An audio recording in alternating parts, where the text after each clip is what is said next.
Курсът е нов за България, нов и за света. Той разглежда предприемачеството като съвкупност от ценности, мотивация, страст и, разбира се, мислене. Популярните курсове обучават младите на техники в мениджмънт и счетоводството. Ние по-скоро вкарваме идеи за това защо е полезно да си предприемач, защо обществено ценно да си предприемач. Разглеждаме бизнеса по-скоро като откривателско приключение, отколкото като процес на взимане на поредица от лесни или по-трудни решения. Свикнали сме в училище да ни преподават по един и същ конвенционален начин, чрез един вид лекции.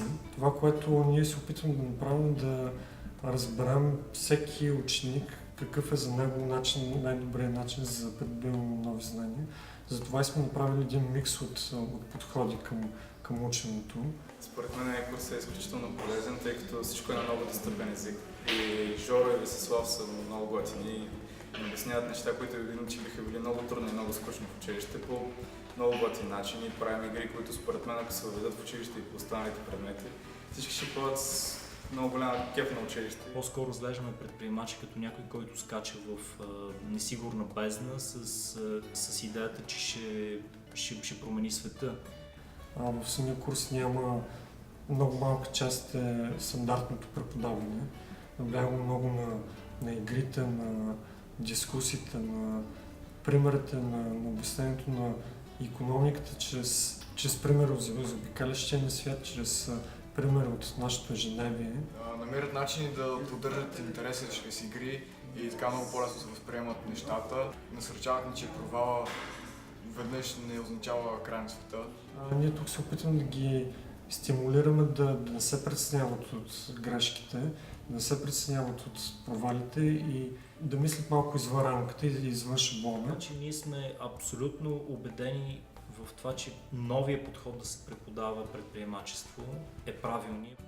Българското училище, а най-вероятно и в училищата по целия свят, възпитанието на морал и на ценности се пренебрегва и процесите, по които се преподава и методите, по които се преподава, тази креативност се потиска. Така че ние по-скоро правим обратното, връщаме отново креативността в младите предприемачи. И смятам, че това нещо трябва да се въведе във всички училища в страната. С направяне на лекцията забелязахме точно това, да не забелязахме как те започват да се пречупват, започват да мислят малко по по-нестандартен начин. И дори сега ме питаха, ти не искаш да почивкаш, защото в момента съм почивка. И аз казах, на детенци няма се умори да си играе, защото за мен тази материя по този начин, по който е поднесена, е забавление, не е някакво утежнение и ми е много приятно така. Мани, Веслав и Жоро са изключително добри преподаватели. Смятам, че всеки, който би желал да посети курса, няма да остане разочарован в бъдеще.